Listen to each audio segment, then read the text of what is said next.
Hello and welcome to Stylish Chats with Creatives. Today on the podcast, I'm speaking to Chris Stringer. Chris is an illustrative designer from South Wales, and we actually met on Chris the Retoucher's Freelancer Tea Room Discord, which is incredible. I hope you've been enjoying it as well. I have, yeah. It's really nice.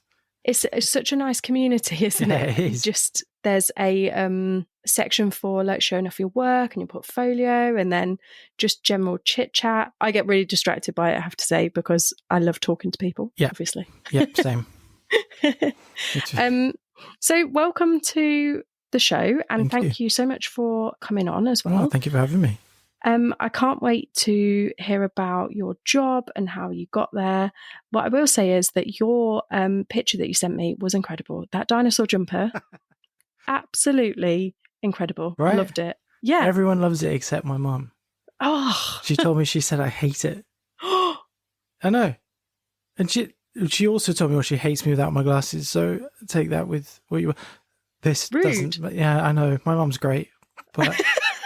No, that wasn't me being sarcastic. She's great. She's amazing. I love her to bits, but she doesn't mince her words. Ruthless. Absolutely ruthless. She's like, I didn't mean it like that. All right. Heard of Freud?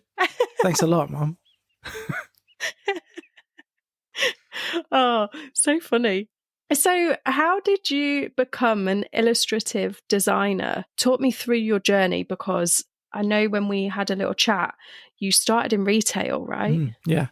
And I feel like we've all been in retail at some point, and we've all got some horror stories. Yeah, I think it's one of those things. It's like a rite of passage, I think, for people. Like, you either work in hospitality or the service industry or retail. Like, there's ways you go.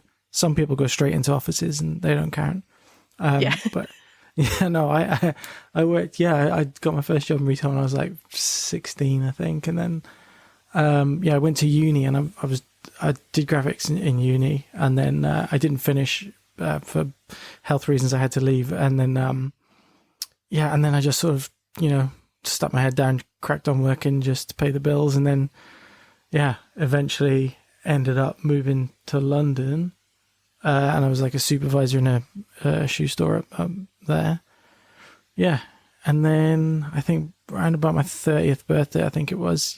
I was working. I was like a store manager or whatever at an art supply store, and it was just so like, it's such a thankless job, and it was just between.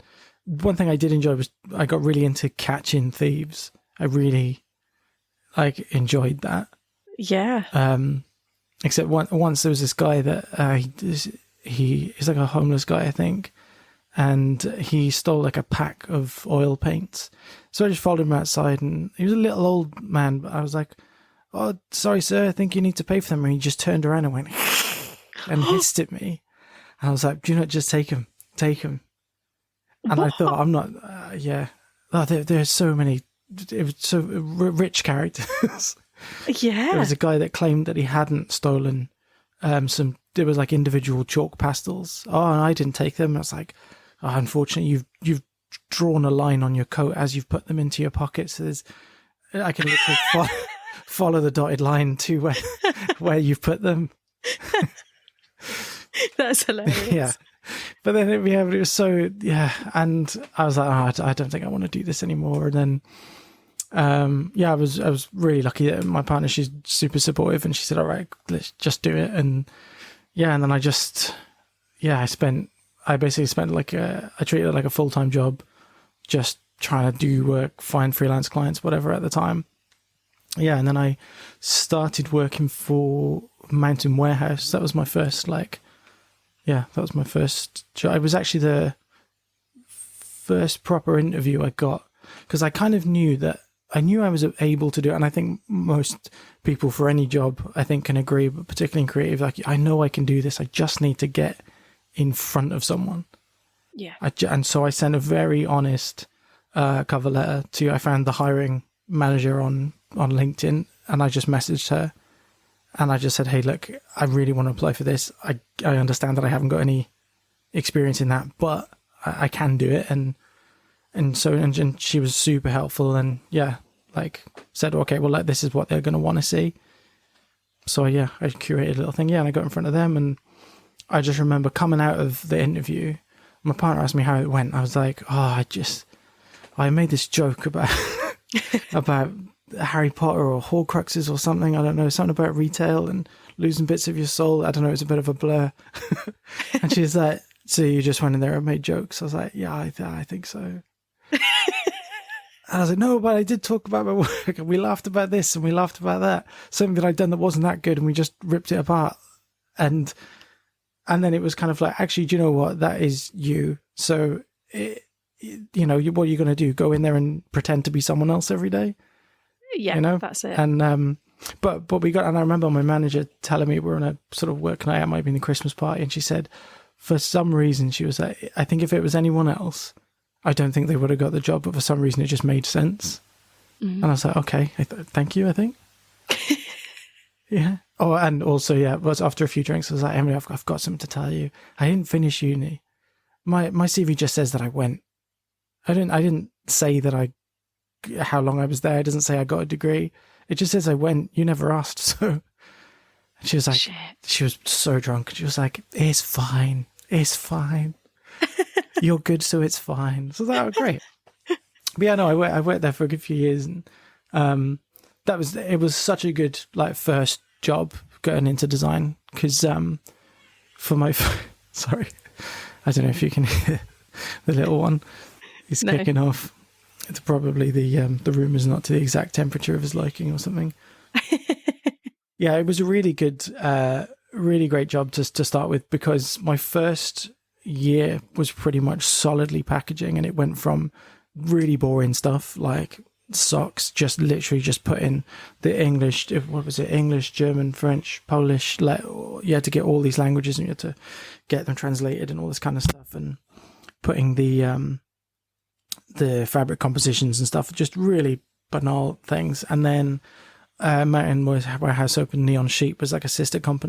Yeah. And when I was in college, I did a foundation art degree in visual communication.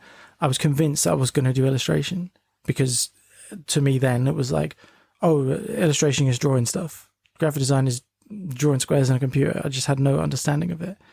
And my tutor said to me, you approach things like illustrative, but the way you answer each brief, you have a designer's brain. And then I think she told me that illustration is telling a story and design is solving a problem. And that's something that always kind of stuck with me. But yeah, when I was in Mountain Warehouse, and getting to do more drawing, and that I did kind of start to think, well, why can't you do both? So I suppose that's why I kind of consider myself like an illustrative designer, because I'm a designer, but I tend to approach things with a illustration-y or like an arty vibe. I know that's an awful. That might be one of the worst things I've ever said. An arty vibe. I feel like I feel like I should have a vape. That's a terrible thing to say. But yeah, but no, unfortunately the downfall of that was then I became the Donald Trump guy. So not that I'm anything like him. I just mean that I drew him so much, because back then that was 2017, 2018. So it was really, and I did this.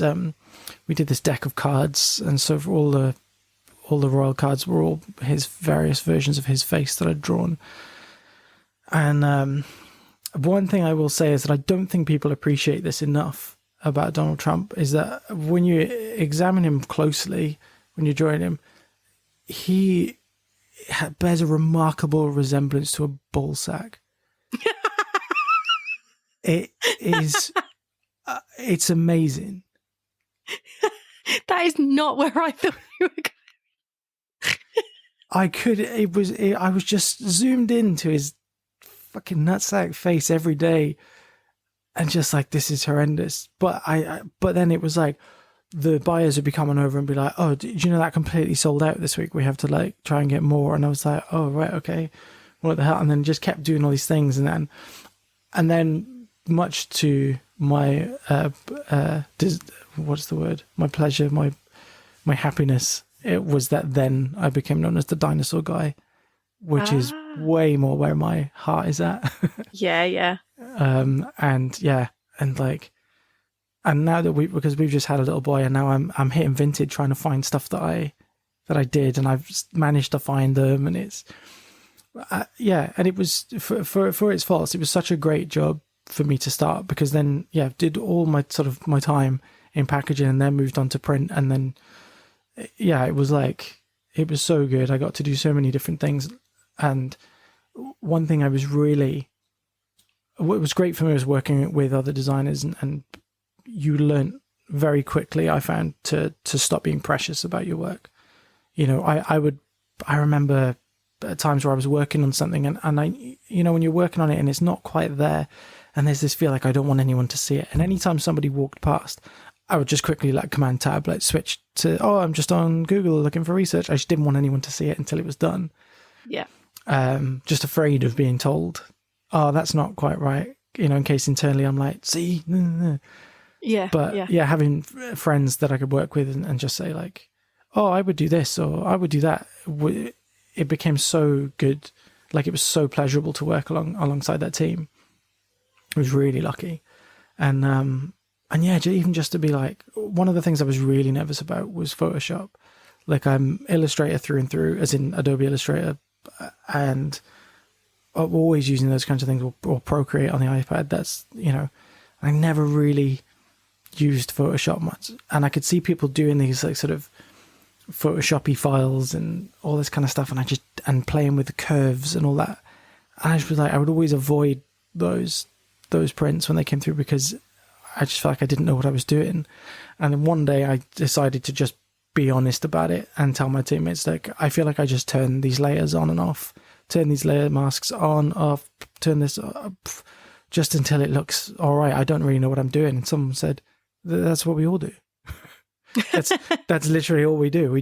Nobody knows really. I was like, oh, okay. Like, the people on YouTube know what they're doing, but you have to just, I don't know. There's so many things on Photoshop that I've discovered that are for other things. Yeah. That you can just use it's like, work smarter, not harder, right? And you're like, yeah. But yeah, all of that was great. And then, a couple of years ago, then I left and started working for a swimwear brand, and did loads of great things there. But sadly, was made redundant just before the baby was born. I'm not bitter about it whatsoever. Oh shit! Yeah, no, I'm so sorry. That's awful. No, do you know what it is? It's hard to. I've been kind of like, it's been really tough. Like, my mental health wise, like, it's really been difficult to reconcile. I'm always torn about whether to speak like openly and sound unprofessional, but in all honesty, it's when you're told the day before. But, you know, so the day before we kind of were told, well, these things are happening, and essentially we all have one-on-ones now to try and fight for your job, I suppose, was the point. And sort of, I was really torn whether to say, like, I think this is the problem. And then I was told, yes, we're aware that is the problem. And then next day, 3 of us were made redundant. I was like, oh, but not the problem. The problem still persists. What do you do, you know? Yeah. And to be told that you're not, I mean, redundant, you're not necessary, you're not needed. Yeah. Like, that's hard, I think, if you're like, and I am a sensitive person, and the mental health like aspects of that, but then to see the sort of summer collection and the website being bestsellers, they're all things that I've done.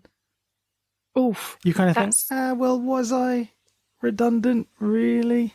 You know? Yeah. But you know, it is what it is. And at the risk of sounding super negative, the huge positive of this has been that most dads, if they're lucky, get to spend 2 weeks with their baby. And I've been, you know, he's 3 or 14 weeks old on this Friday. and I've been here every single day. And Yeah. To me now, it's like thinking like, oh my God, like all this stuff that I would have missed when he starts, little things like he starts grabbing things, or he, I don't know, giggles if I make a fart noise or something. Like, so really, in the grand scheme of things, it was great. Yeah. You know? I think sometimes it's really hard when a shitty situation happens, and it's hard not to go down in the spiral, like in a downward spiral. And actually, if you flip it, you've actually got to do something that a lot of men would really want to do, or a lot of partners would really want to do. And actually, it gives you time to pause and be like, right, okay, so actually I was banging at that job, but for, you know, whatever reason, they didn't keep me. So let's take this somewhere else, and kind of using that energy to push you forward in a different way. Yeah, absolutely. And it like I say, I think I will always be glad that I was able to spend this time here with him, because, you know, it's one of those things that I thought, people say, oh, they grow up so fast, and you're like, oh, right, okay, yeah. And then you're like, oh, wow. Like, wow, it's quite scary. Yeah. Because he was so little when he was born as well, and now he's like a big chungus, and it's just like, oh man. Yeah. You know, but it's great. But yeah, so what I've done instead is, it's like, I tell you what, like, I love this being home, and I love that all the pressure isn't on my partner to do everything. So yeah, it's not just beneficial for me to be around him. It's beneficial for him to have both parents. It's beneficial for my partner to have me here. It's such a good thing, really. So yeah, give the freelance thing a try. Yeah. Little did I know that the freelance market is awful right now. It's tough, right? rough. Yeah. Yeah. I've been established for like 14 years as a freelancer, and it has been rough since COVID. Yeah, and one of the things that's been written, like, there's so many people, like, say this freelancer community, like, everyone's so open about it. And if I could give a shout out to like Frankie from Doing It for the Kids as well, because that's another lovely little community. And Frankie, she's been so like kind, and you know, they do sort of a no questions asked. If you're a bit hard up, like, there's no, you know, all right, yeah, we'll waive the fees for you for a couple of months. It's just like £6 a month or something. It's, you know, it's not a lot, but just that sort of, yeah, don't worry, like, yeah, say no more. Yeah, you're good for a couple of months was, yeah, and just really nice to chat to people and people that share work. Yeah, you know, if they see it on LinkedIn and share it, it's great. But yeah, I've seen so many people being open about it, which is great, but it is tough. Then when you read it, it's like, oh, so, you know, even established people are getting ghosted. Yeah. Oh, fuck. On the one hand, it's not just me, but yeah. On the other hand, I'd like to feed my child. Yeah. I think, I understand that completely. And I think I kind of look at my freelance work and go, do I have, say, for example, 10 days work a month? That's kind of my bare minimum. Yeah. To make sure everything's covered and I don't have to lean on my husband to help me out. Yeah. Do you know what I mean? And like, that doesn't sound like a lot maybe to full-timers, but finding 10 days work when it's like the fucking Sahara Desert can be really hard. But there is work out there, and the network of freelancers, the communities that are out there, there's bad apples everywhere, don't get me wrong, but the freelance community, I think, that Chris is building in the freelance tea room is incredible. I think people are realizing that we need to come together as a whole unit of creatives and just say, I'm not putting up with that shit. And I think people shouting about it and saying, I don't want to be ghosted. So, you know, if you ghost me, then you come at me for a job 2 months later, my price is going to be more. Or, you know, like, it's hard. I had someone reach out to me last week, and so I emailed back, never heard from them again. So you asked me. Oh yeah. I find that really, like, that to me is something I find like, and that's something that I'll have to learn to get used to.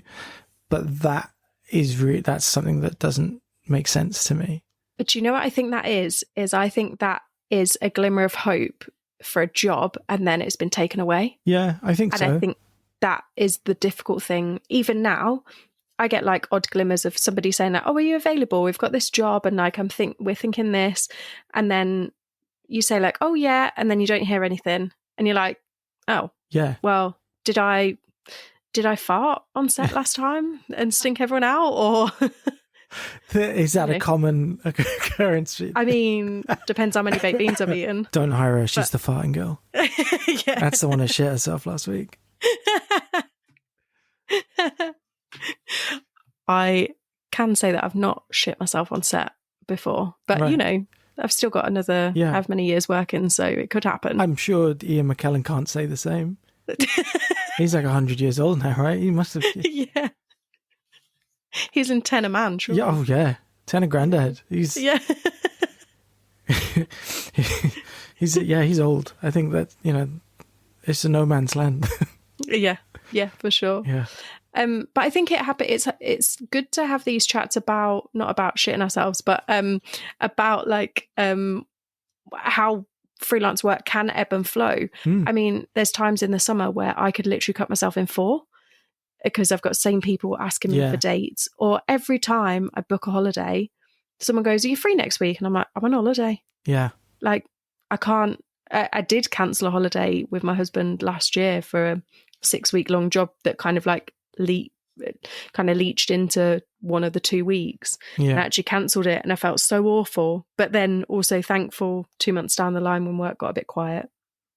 But it swings and roundabouts, you've got to balance it, and I think time with family outweighs money. Yeah, absolutely. And yeah, like I had a situation before, like I'm usually pretty good with actually no, I like to think I'm pretty good with separating personal life, but I'm terrible for being on my phone. And especially now, like, we'll be sitting there, be family, and my partner will quite rightly be like, maybe put your phone down. I'm like, oh, I'm sorry, I was on LinkedIn. Like that excuses it. It doesn't matter really. Like, I do need to be better at that. But yeah, there was a point with the place I worked before that I cancelled a day of leave for something that got given to me by the owner of the company. We need to do this now, and there's this athlete that we want to work with, and we're going to do this collab with him, and you need to do a design and redraw all his tattoos. Here are some terrible photos of his tattoos. You need to draw them from scratch. Right, okay.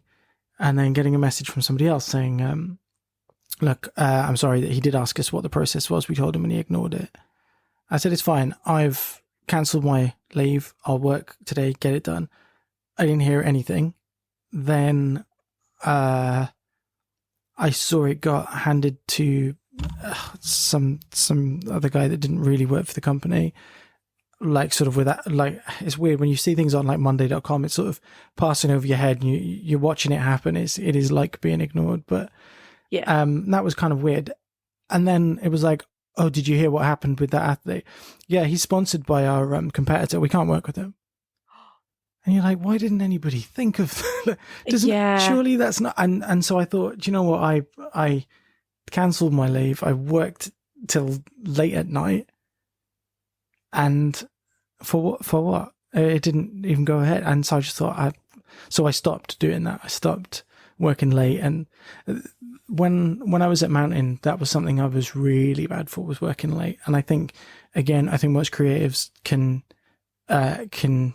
agree with this or relate to this, that if you're in a project, you're on a roll and you're like, I may as well just work until I'm finished it, because tomorrow I'll have to get back into the headspace and what have you. And sometimes I wait there till 9, 10 o'clock at night in the office. And, and this is when we were in London, so I'm, say 40 minutes home, 45 minutes home. It was like, and then I realized that the workload was that big because we kept working till 9, 10 o'clock at night. So then you're setting, like, people, oh, they're going to hit this deadline, so we've got more work for them. That's great. They can do this. They can do this.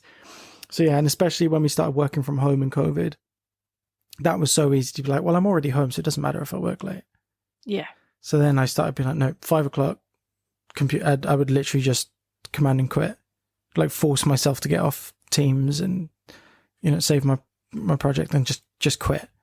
because otherwise I would have been there all night. Yeah. And I think you're so right. I think we get creatives kind of get like hyper focused on projects, and you're like in the zone and you're like, right, well, I need to get on with it. Yeah. I've had a bit of a revelation this year, and I've spoken a lot on the podcast about it, but I ended up getting a home phone, not like a home mobile. Yeah. So I've got like a personal phone and a work phone, because I was doing the same, sat on LinkedIn at like 8 o'clock at night. I have no business being on fucking LinkedIn at 8 o'clock at night. They're not going to fucking answer you anyway. No. And also, like, I don't really care that much about, you know, whatever's going on LinkedIn. It wasn't as if I was really absorbed in a book that was online or something, you know. Yeah. And I found that I was on Instagram all the time, just scrolling, and like not even scrolling for inspiration or anything. It was just doom scrolling, really. Yeah. And so I made the decision to have a work phone, and my work phone also has got all my banking apps on it and stuff, and my personal one has nothing on. So it literally is not a bad idea. Yeah, I mean, I think there's 20 people that have that number, and I'm just like, bugger it. And then you've probably seen on my emails, I have like a template that I send out that's like, here's my online hours, it's 9 till 5. Yeah, here's where you can book me. And I think like that then just gives people a boundary. And like you turning off and quitting everything at home, when you freelance, stuff can seep in. Yeah. And I'm a fucker for like looking at my work phone when we're on holiday quickly, or, you know, let me just see what's happening. Yeah. But then I've tried to be like, right, it's an hour over that week. Yeah. It's like a quick fire, like, you know, and that's it. It's weird because I've had this sort of almost a switch round, because now, since having the baby, I'm terrible at getting back to like friends and family. Like I'll open WhatsApp, and you know you'll have the most recent 5 or 6 chats, whatever it is, and if it's further down than that, if I would have to scroll, I'm just not reading it. I'll open it, I'll read it, and then that's it. My partner at my phone took on something the other day. She said, "You have 108 messages." It's like, yeah, it's a group chat. I'm not gonna. Nah. I can't keep up. I just haven't got the patience for it. But and I am terrible, because it'll be like someone will send me something on WhatsApp and I won't see it, and I won't look for any other messages. But I'll be on Instagram and I'll post something to my story, and I can imagine someone being like, "Well, he's on his phone, so is he just ignoring me or what?" And I'm like, "Yes, but not in a mean way." Yeah, you know, But the other side of that is that I'm on LinkedIn constantly, constantly looking for things that, you know, like I said, people don't get back to you anyway. I've also recently learned, so this, but I suppose was a revelation, that I saw somebody had say about how a lot of these posts that say, "Oh, we're looking for freelance designers," they're just portfolio farming. They're not actually. There's no job. Yeah, they just want to get a bunch of portfolios and CVs in. And to me, that is just so stupid. Like, no, stupid is not the right word, but like that just seems so silly to me, that pointless.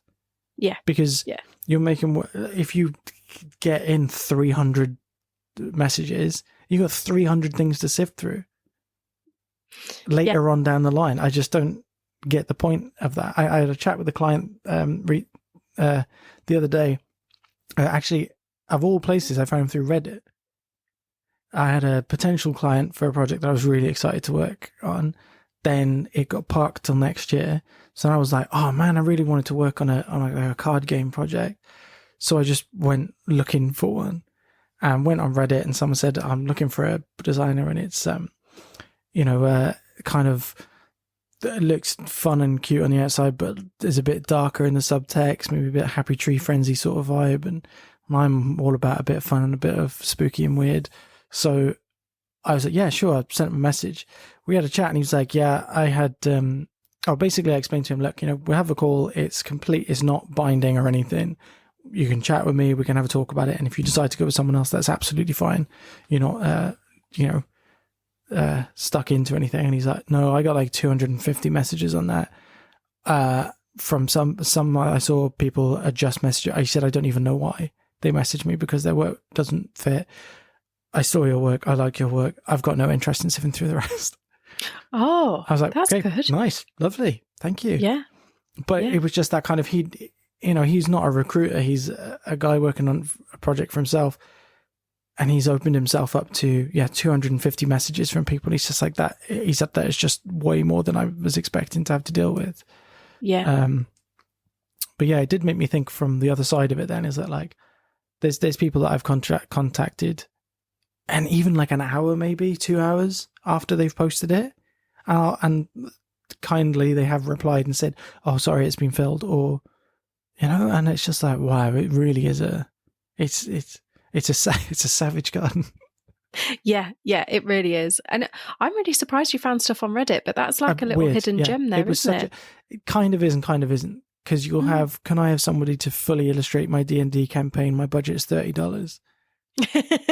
And it's like, yeah, sort of, but sort of no. And, you don't want to sort of scoff at something, but it's like, it's also knowing your worth, isn't it? And it's something I'm really bad at, and I try to be better at. With freelance, I find it's easier because there's a sort of a standard rate that most people use. So it's like, cool, I just go with that then, or there's an area. Okay, I'll sit within that, but I do like art on the side, like my own personal projects. And a couple of years ago, I did a fully illustrated deck of tarot cards, which was like nice. 78 illustrations. It took like a year and a half. It was really it was good, but it was hard. And I mean, it took a year and a half because it was like there were times where I was like, I can't do any more. I just need to pause for a minute. And then I ran a Kickstarter campaign for it, and I just sort of was excited and pressed play, and it didn't reach the goal. And so I was like, I sent everyone a message like, I'm really sorry. Like, I didn't really plan the project out. I'm still going to work on it, and I'll relaunch it. And I relaunched it again with a lower budget. But because I'd put the work into the pre-roll of it and all that kind of stuff, it ended up being more successful. And the money raised was more than the original budget, which was more, I don't know, sorry, I've confused myself there, and everyone else, I imagine. But I've taken it and I've done a couple of art markets and stuff like that, and specifically for kind of dark art or spooky stuff. And yeah, the last one I did, people were just like, you need to be charging more for this. And I was like, I don't know, 25 quid seems fair. Yeah, did you draw it all yourself? I was like, yeah. It's like, yeah, you need to be charging more. I was like, 25, 30 quid, whatever it is. But, and then someone's like, oh, will you sign the front of it? I was like, what? No, like, do you want me to do it on the back? So it's not, messing up the front. It's such a bizarre concept that people would, it's weird. I think, it's not often, I think, as a creative, people really value you or you feel valued. And that has been so good, finding that kind of demographic of people that, really like that weird, spooky stuff. My nan doesn't like it. Oh, you're always drawing ghouls. Just ghouls with scythes. And I remember her saying that and thinking, oh, I haven't done a scythe yet, actually. That's not a bad show. She's like, why? I was like, it's just because they're fun to draw. Well, yeah. So why not? Yeah, that's. Have you thought of doing a stall at some of the tattoo festivals? I have, yeah. I've thought about it, but never made the jump to do it. I've only done 3 markets, I think. I did Halloween last year. I did one a little bit before that, and then I did summer this year. The Halloween and the summer ones are up in Nottingham. And it's so good, and the people there are so lovely, and again, just a lovely little community of people and you get a bit of time before it opens. Everyone goes around and looks at each other's stalls, and we're all, oh, I'll buy that off you in a minute, and it's a really nice atmosphere. But yeah, you should try. There's one in Sheffield that is quite good, like a tattoo festival, but they also have artists there. Me and my husband got a really nice lino print, and then there's one in Leeds, the Leeds Tattoo Festival. That's a couple of days. I don't know how expensive that is for a stall and stuff. Yeah, but I don't know. I looked into one in Cardiff the other day, and that was I think it was like £80 per day, whereas ones I've done before have been like £80 for the whole weekend. And it's, I mean, if you know that you're gonna get that return, then great. But if not, then because it does cost a lot to take the risk, to buy all the stock and what have you. Yeah, there was stuff that last time we did it sold out of one illustration, so I like overbought for this time and then didn't sell as many this time. It was those kinds of things that you'd think with a background in retail I'd have a better understanding of. I'm really good at catching anyone trying to nick stuff. I think it's good though. I think there's certainly an area to tap into there, especially with the like resurgence in like tarot and things like that. And like I don't know if you produced your tarot cards now. Say again, sorry. Have you produced your tarot cards? Yeah. Have you got them? Yeah. Because there's loads of little like being into my crystals and stuff. There's loads of little witchy shops. Yeah. That you can you see lots of unusual sets of tarot in. Yeah. So that's what I mean with this one. It's somebody did a review of it on YouTube, which was quite cool. Which was really nice to just get that link, and it was like, oh hey, I've done a review, and it's like a proper like card by card in depth. Wow. Which was wow, that someone spent that much time on it. Yeah, that was really quite amazing. But hearing that person that knows lots of, because part of it was like I did a lot of research because I didn't want to because I did this character called Spooky Boy, or became known as Spooky Boy, and I did a deck of playing cards with it on Kickstarter. Was successful. That was great, and that was like a decent amount of work. But you're only illustrating certain cards, and then I had a few messages of people saying like, I usually only collect tarot cards, but the aesthetic of this is really my vibe. So have you ever thought about doing tarot? And enough people said it that I thought, okay, let's do it. So I really wanted to, and it's sort of like Spooky Boy Tarot or whatever. I can't remember. I think it just is Stringerarts Tarot actually. But it's like they're all based around his character but it's essentially a Rider-Waite deck. I wanted it to also be accessible. I didn't want to like go too much into like world building and interpret it in a different way. I wanted someone that'd be like, oh, I want to get a deck of tarot cards for somebody who collects them. Will they be able to use it? Yeah, if they know how to use one of the most popular ones, then yeah. There's a few things in there that I changed, but I basically went through it and identified like everything that I thought was crucial to the meanings for each one, and then what I could get away with being a bit different, like because most of the characters are like skeletal or whatever. So if I thought it could be one of these sort of otherworldly figures, it would be. If it had to be human, then it was a skeleton. But something that they picked up on was that all the infants in the deck, all the children or babies or whatever, were all living, for lack of a better word, they were all humanoid rather than these characters all skeletal. And they were like, oh, I wonder if it's to do with like innocence and blah, blah, blah. And it's like, I'd love to say that's why, but I just didn't feel right drawing a baby skeleton. I was just like, I don't think that's, but then I suppose subconsciously there was a part of that because reading what they meant, and I was like, yeah, okay, well, a skeleton wouldn't really be good for that anyway, and things like that. But it was a great project and I learned loads doing it. One of the biggest things I learned is that I never want to illustrate a tarot deck again. It was so long.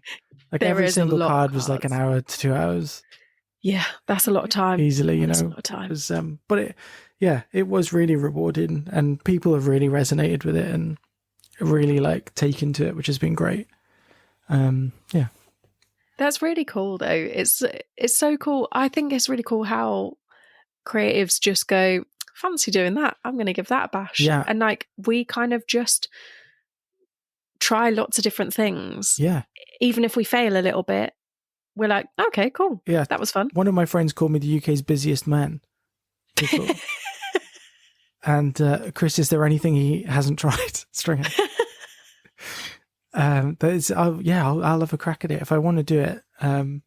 I was talking to a friend of mine. He's a designer. We were in uni together, and he sort of said like, "Oh, I can't, you can't do things like you. I don't do these markets and stuff." I said the only reason I did was because I got obsessed. I want to do that. I went to one, I enjoyed it, and I wanted to. How do I do this? And it was, I found a market that would be. It's no good me taking these to like a church fete. It's, yeah.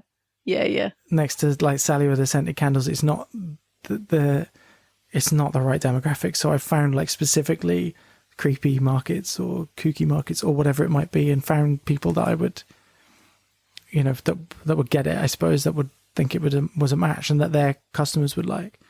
Yeah. But yeah, it's been really nice. And like this year, the one I did in the summer, there was people that came to the Halloween one last year that had came sort of specifically to say hi. And like, even last year, somebody said, "Oh, this was the store like I knew I wanted to come to before I came." And I was like, "What? That's really nice. That's crazy to me." Yeah. I played music for 20 years and nobody's come to anything specifically to see me, not even my own gigs. Like, it's you never get that kind of so it's been nice. But then this year I did a draw this in your style kind of thing, and one of the people that took part did like a 3D like model of it online, and I thought it was really cool. And then he popped by on the Sunday this year and he was like, "Hey, look, and he just 3D printed it and gave it to me. It's a little model like this, and I was like, that's so cool. Like, that's really cool. That was just so nice. And it's such a it's for lack of a better word, it feels like such an honor that someone's like invested their time in something that they felt so deeply about something that you've created. Is so weird.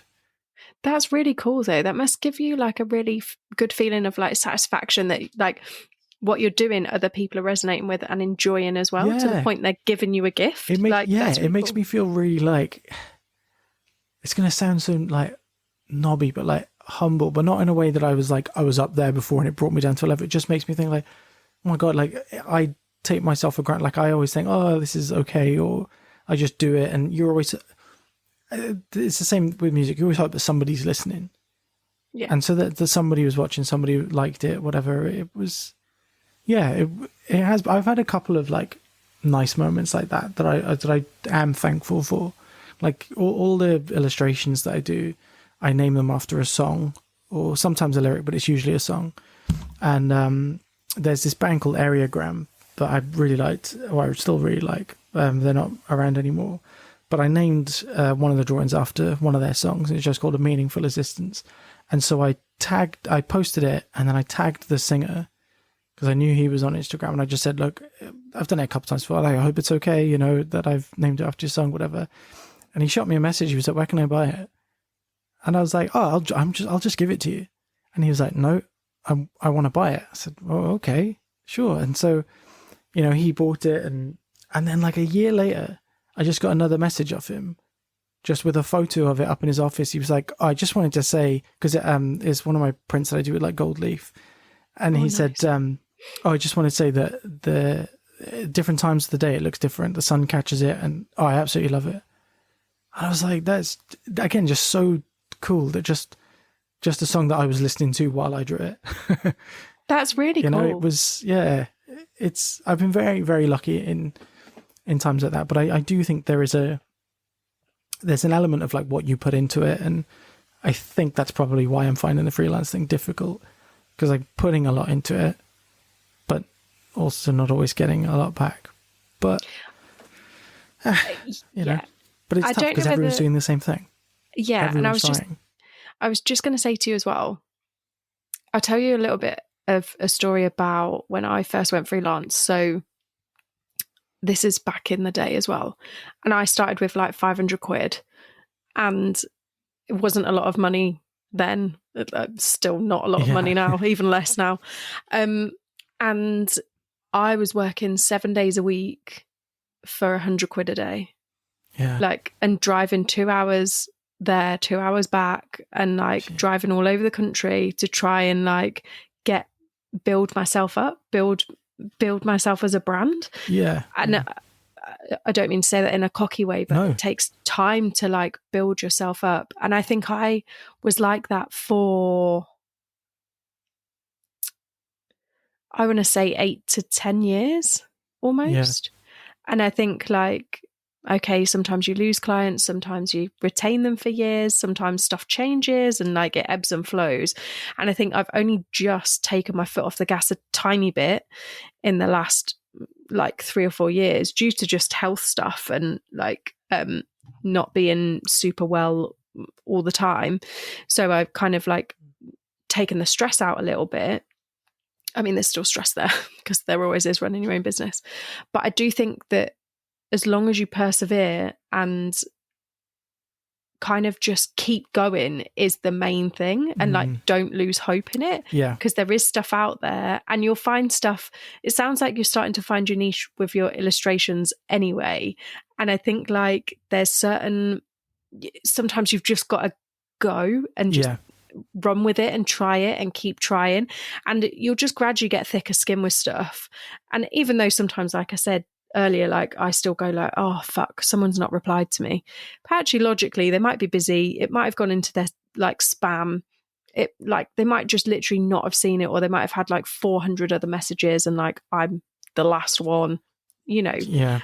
But I do think if you persevere, there's a nice balance to be had between being freelance and like having your work-life balance. I feel like that's a good thing. It's really something that I want to make work. And lately I decided the other week that I would try to, you know the saying, dress for the job you want? Yeah. So I'm trying to take that in mind. And now I've said that, I just remembered I remember seeing a picture online that said dress for the job you want. And it was Melania Trump looking like she was at a funeral. Fingers crossed. And no, I didn't say that. Let's hope she trips him up. Yeah, with a knife.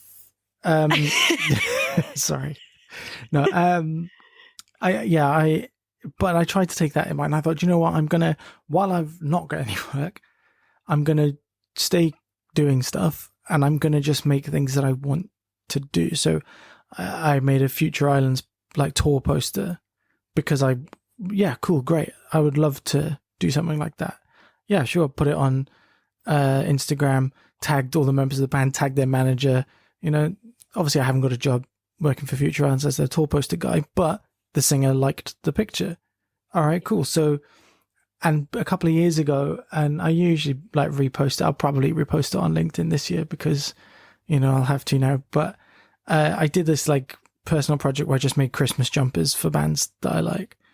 And again, I did like a Future Islands one, and it was of Sam Herring like dancing.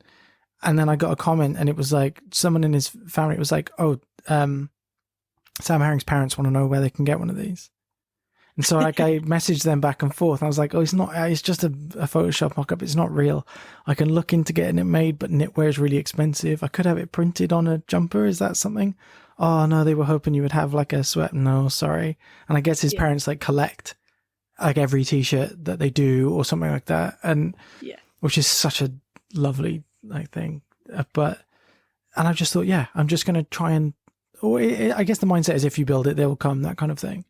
Yeah. Just going to keep, and as weird as this is, so I saw I went to a Chinese restaurant the other week. We had some family visit in, and we all went for dinner, and fortune cookies at the end. And, you know, it was very much the kind of, you know, The Simpsons, you'll find happiness with a new love, and stick with your wife, all that kind of stuff. But mine just said, to lose morality and ambition means to lose all. And it really like, because so a bit of a Swansea history. So Dylan Thomas, the famous poet, he once said that Swansea is the graveyard of ambition. And then, God, what's his name? Richard Griffiths, another guy with a very Welsh name, said his sort of response to that was ambition is critical. And when I was in college, our drawing teacher always used to say that ambition is critical. Critical. Very... absolutely critical every time. Like it would just, but it is something that it really like stuck with me. So as like lame as it may be, like I kept the little slip of paper in the back of my phone case, like just as a morality, I'm not too worried about. I'm pretty sure my morals are decent. Yeah, that I'm not too worried about. I think I'm a good person. But ambition, that's right. I cannot lose that ambition, and I've felt like giving up so many times. Even if it's temporary, and I may still have to, just to we've got a baby to feed. I may have to, but I just got to make sure it's not like that. I make sure I don't let it be the end. Yeah.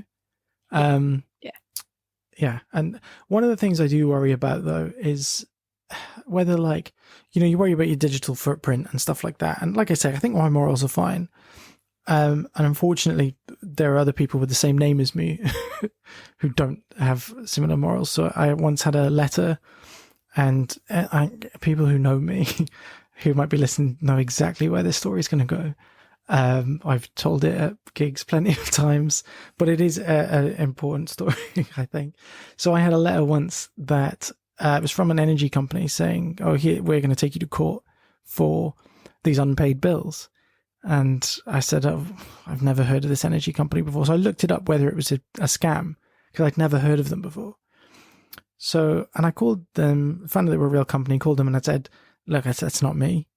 And they said, "Okay, well, we can look into it, but if you pay by this date, it'll be this much. And if it goes over that, there will be fees. So we can look into it. But if it comes back and it is you, you're going to have to pay even more." I said, "That's fine, because it's not me. I'm not worried about that." And then I started looking into it a bit more. I was like, how can that happen?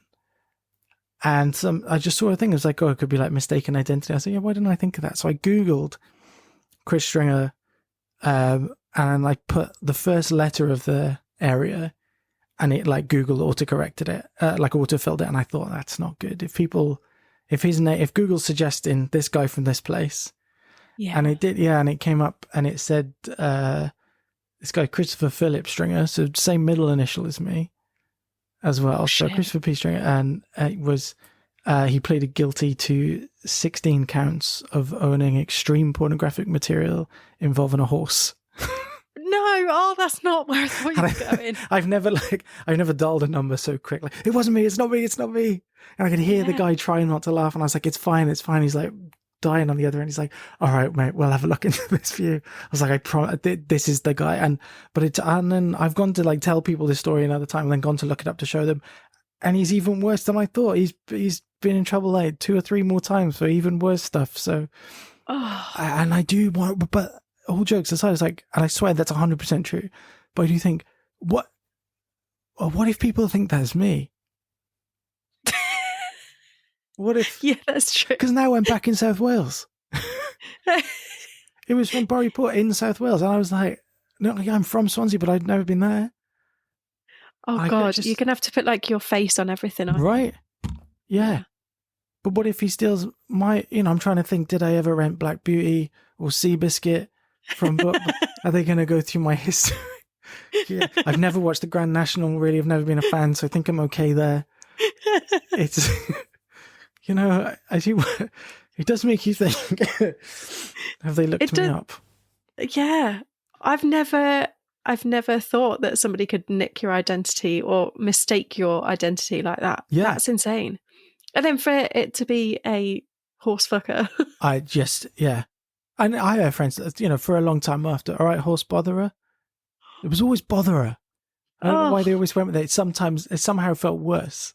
Yeah, that does feel worse. But he's a wrong one. But yeah, I don't know. Oh my God, now I made a horse noise. It was such a bizarre scenario, but yeah, I mean, it's very funny, but not for the equestrian community, but for me and for you, like, it's an enjoyable thing to tell people. But it has crossed my mind before. Like, what if I've applied for jobs, and then they've Googled, like, they've just Googled Chris Stringer South Wales or Chris Stringer Swansea or something like that. Yeah. Because I'm really guilty for like terrible search terms. Oh, yeah, me too. I'm so bad for it. I'm so lazy. Yeah. And I think also if you're trying to get your SEO like up on your website, that can be really hard as well. So, like God. On your portfolio and stuff. I've got no idea about that stuff. Oh God, I just write absolute drivel and hope that it works. So sorry for anyone who's read that, because it's awful. Yeah, sorry, SEO writers. Yeah. But yeah, I just no, I don't know. I'm not good at that stuff, but I'm terrible. Like sometimes I'll Google stuff and it's like my mum using Ask Jeeves back in the day. Full question. I remember that. Full question. What does it mean if this is doing that? Whereas really logically, I know that I could just put mistaken identity, but I'll be like, what happens if such and such, like, I'm a complete pleb sometimes with that kind of stuff. Yeah, I'm the same. I'll be like, so, cut a long story short, I've pulled my hamstring, right? So instead of putting pulled hamstring, I was like, pulled inside of ankle and knee and buttock and back and it was just like 70 words when I could have just put hamstring injury and seen what it come up with. The same thing. But sometimes I think there's a part of me that thinks you'll get a better result if you search like a big long thing. I think that we did used to get better results when we put in actual like full sentences years ago. When Google search was quite a new thing. I think and because we're of that generation of Ask Jeeves, which that has just ignited a memory of the little waiter holding Jeeves, I love that guy. Oh, loved him. What a hero. But we used to have to write a whole sentence, didn't you? Yeah. And so I think we're maybe still like subconsciously like, well, Google isn't going to understand me. Yeah. Google's got so much AI, it understands. The Google AI thing. Did you see all the stuff coming out about when they launched it, and because of like sort of deadpan jokes on Reddit and stuff like that, you'll be like, how much concrete is it safe for a baby to eat? And it's like, a baby can have 2 to 3 spoonfuls of concrete as a treat. And because people have made jokes, and it just pulls that information, and if it's gone like viral, it's been a meme and it's been repeated on these kinds of things. And then Google essentially said, we don't know how to fix that. Shit. You can't go in and take it out, I suppose, of the intelligence. You can't just remove it. Once it's in, it's in. They need to invent like a computer version of a lobotomy now.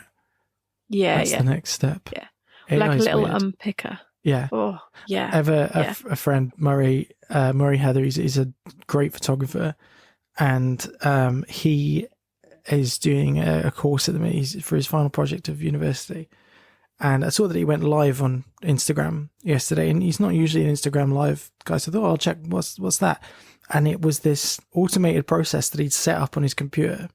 And bearing in mind he's a photographer, it was an automated process where it was Photoshop was opening, and it was a blank canvas, and it would just AI generate a random photograph, and then the system was automatically outputting it and then uploading it to Instagram. So over 12 hours, just every couple of minutes, a new image was added to his Instagram, and none of them are real. And it's quite scary.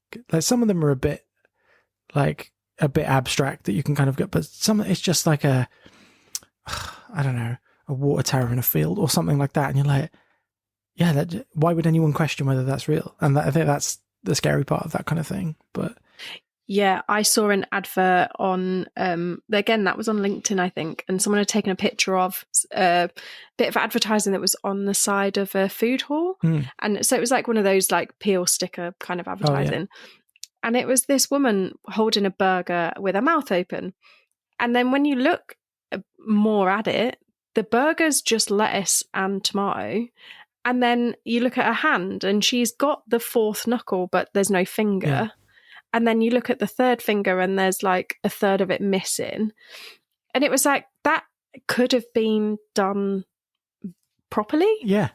And this must have been a 10-foot picture image. Yeah. It was fucking massive. It's crazy. Yeah. So I think there's a lot. Marvel just got in trouble for it, or Disney just got in trouble for it. Oh, really? Yeah. It's one of the Marvel films that's coming out with Florence Pugh, and there's a hand in the corner. It's got 6 fingers. And everyone's like, really? Yeah. Like, you've already had the writer's strike. You've had all the SAG-AFTRA strikes. Like, you're just going to stuck. Like, yeah. I don't know. It's.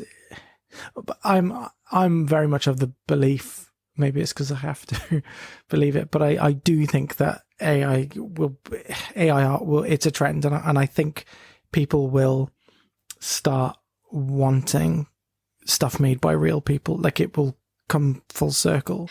Yeah. You know, it's like a lot of music now, and I do like go back to the music thing a lot, but you know, auto-tune became industry standard for a long time, and still is to a point today. But now lo-fi music, and not even just like, you know, lo-fi beats to study to, which, yeah, absolute banger. Like, love it. One of the best, you know, just a great playlist to read to, because I if any music with guitars or lyrics, I'd start focusing on that instead. But yeah, just lo-fi, like bedroom recordings, like I think Bruce Springsteen's, I think The River, I think most of that album is just him and a tape player in his room. People are returning to that because it's sort of a trend again now to be budget and lo-fi and bedroom recorded and all that kind of stuff. But and I do think that the same thing will happen with art and design. I think people will just, you know, sometimes it's good, it's a good tool, but I don't think you could ever really, I mean, it's artificial intelligence, so to call it what it is, you're never going to be able to have a gut feeling that a person will have. Yeah, I think you were bang on there as well, is saying that it's a tool. And I think, you know, I mean, there's a couple of pages I follow that they're definitely, I know they're AI. It's like glitter all over like a hamburger or something. You know, that'd be very difficult to achieve in real life. Awful but to get your teeth. Yeah. Just, and all the way through the system wouldn't be great. Yeah. Your bathroom's so clean. Your toilet's sparkling. Oh, got a bit of iridescent glitter in there, hon. Yeah. But I think it's, at the minute, I think it seems to be quite a trend. It seems to be that people without proper marketing and creative budgets are trying to use it to kind of cut costs, and it's showing because it looks shit. Oh yeah. And then it is fun to play with, but also, are you feeding the monster? Do you know what I mean? Yeah, it's kind of, it's weird because sometimes, I've definitely like had a mess around on ChatGPT, and you know, mess around on ChatGPT and seeing what does it say if I say this or whatever. And you know, I tried doing every year I try to do Inktober or Drawloween or something like that, and I never ever finish it. And one of the days I was just like stuck for an idea, so I was like, give me some ideas for what I would do for this prompt.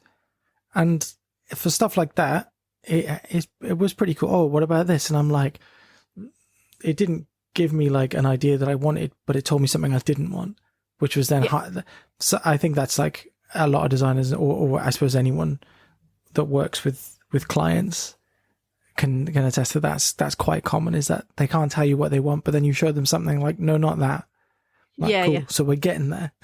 Yeah. You know? Yeah. And so it's a bit like that. You can sort of reduce it down, I guess, but I just don't see the point in. I suppose that's the artist side of it, or the creative side of it. I don't see the point in just letting something do all the work for you. It's not. What's the fun in that? Yeah, you're not getting anything out of the process. No. Also, I think they've got quite a big environmental impact as well, haven't they? Yeah, I've heard this. I've heard on the grapevine, and don't quote me about this, but that they're using an awful lot of energy in order to like get the responses and stuff. Yeah, I've heard that as well. So I think there's that side of it too. Like, how helpful actually is it if it's going to give off a massive fucking carbon footprint to give you an image? Like, well, there's something that someone else I know today, I saw online that they've been made redundant. And I guess it was the sector that they worked in. And these big bosses said that sustainability isn't something that they see putting any stock in or something like that. Sustainability basically isn't important to them now.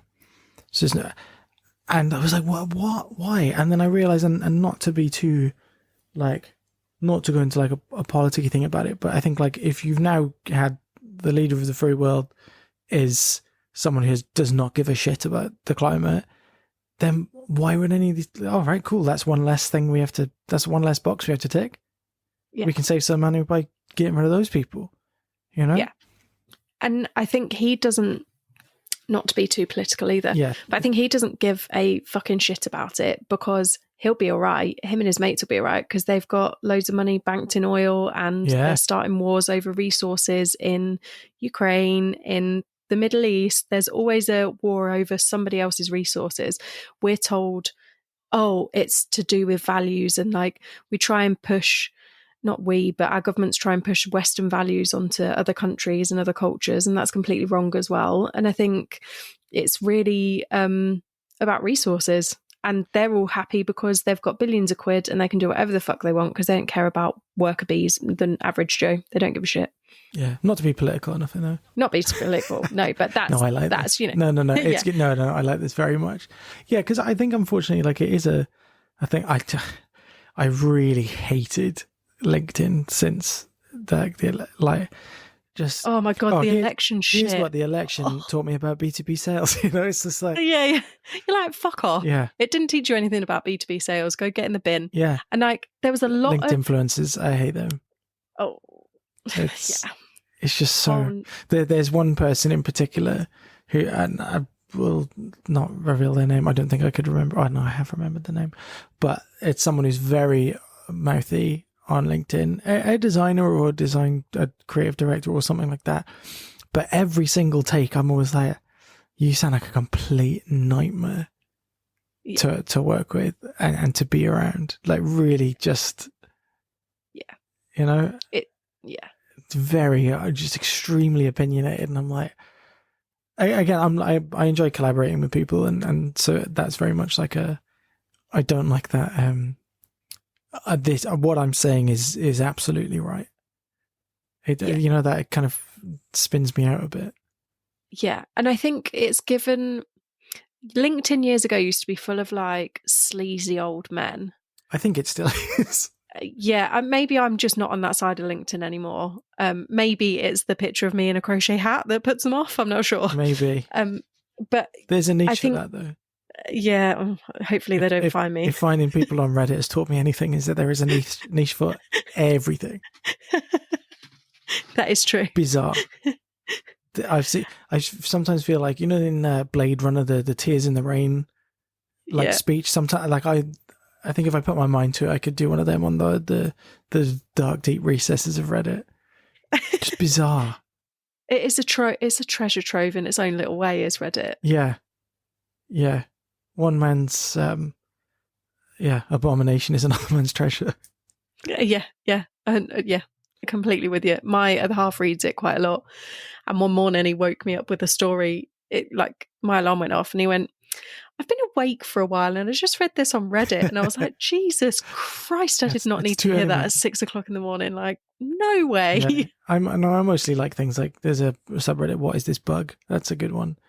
Because occasionally someone will be like, give it to me straight, guys. Is it bed bugs? And then everyone's like, no, it's a weevil. Woohoo! And like everyone's chuffed, and then they're like tagging. There's a whole subreddit called It's Weevil Time, and like everyone's just really excited. And then occasionally it's like, dude, I'm so sorry. It's bed bugs. You need to leave your house.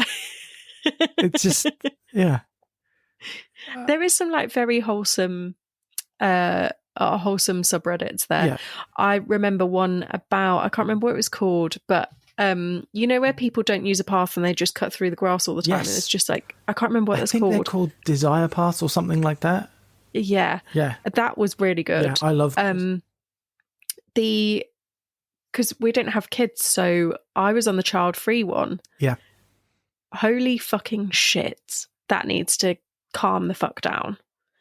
Like, when I say people are weird, people are crazy on there. Yeah. Sometimes it can be very extreme, sometimes it can be very in the middle, and like a wild ride. Yeah. Wild. So I had to come off that one because I was just like, yeah, you guys are mental. It's weird. It's like any, right, so I love online communities. It's something I've just loved for a very long time. Message boards. I remember, I think, so we didn't have the internet at home for a while. I was quite like late getting it, but I used to go to the little library nearby on the tech deck forums or the chat rooms and stuff, and, you know, ASL, all that, all of those kind of vibes. And and then around 2010, I joined a message board for a band that I really like, and some of those people are like, my best friends now. And this band plays one weekend in the UK every year, and everyone just and we just all see each other, and people come over from America or from the Netherlands or whatever it is, and it's just, I love that. Reddit is such a strange place because I guess you have that, but rather than, I don't know. So I like the band Tool. Yeah. I could not be in the Tool subreddit because people in there are just so, it's just an aggressive circle jerk, and I can't, whereas the Deftones subreddit, everyone in there's like, what the fuck's up with Step? Like, everyone in there's like, yeah, the guitarist is a fucking anti-vaxxer, flat earther, like, he needs to quit smoking so much, and everyone can still love the band and be like, yeah, that guy's a douchebag. Whereas in the Tool, and if somebody says something slightly everyone's like piling on them. Like, I love Tool. I can absolutely understand why people don't like them. Yeah. Their most recent album, there's one bit that breaks down and it's the same note, like just chugging away with nothing else for like a minute and a half. I like it. It pays off, but yeah, I can imagine someone being like, what the fuck is this? Yeah. And I think you're right with Reddit, there is the mixture of communities, but I do feel like sometimes I found a nice community on LinkedIn, but only after 18 months of hard work, probably. Yeah. Of trying to connect with the right people, trying to put myself out there so people see who I am and stuff. And it used to be quite stuffy and full of sleazy blokes who were just like, I'm the CEO of this, show me your tits. Yeah, nice. And you'd be like, that's where I've been going wrong. Yeah, fuck's sake. Why wasn't OnlyFans a thing years ago? God, I know.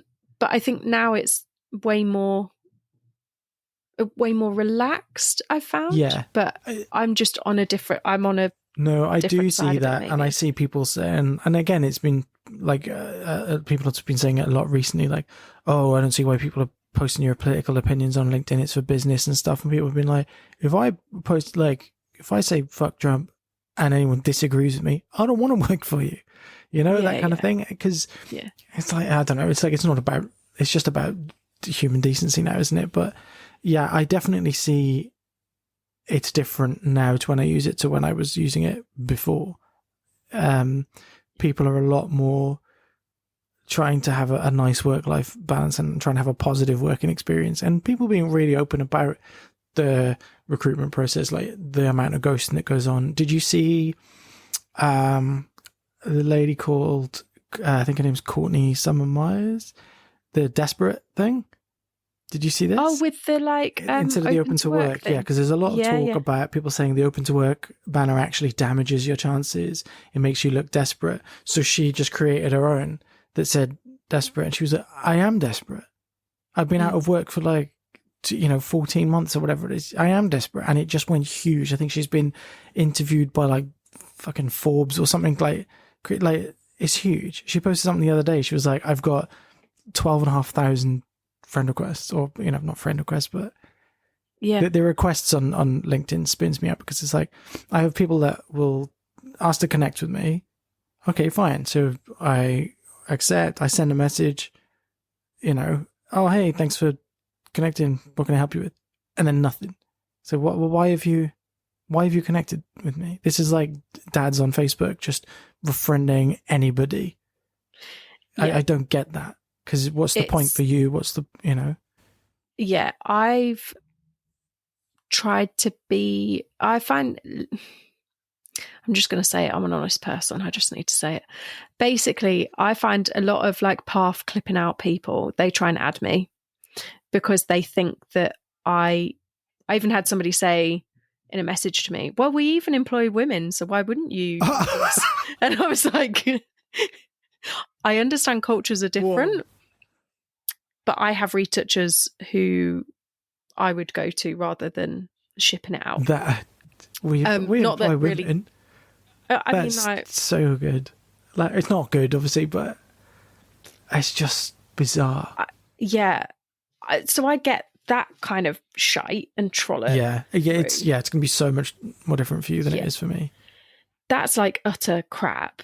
But then I get other people who sometimes might be seen as competitors, I guess, other freelance stylists or photographers, and then people kind of, and I know people are doing it because I've done it too in the past, is you go through people's like mutual friends or friend list and kind of go like, oh, actually, I'd love to get in touch with that studio or that person. And, you know, you kind of then start connecting from there.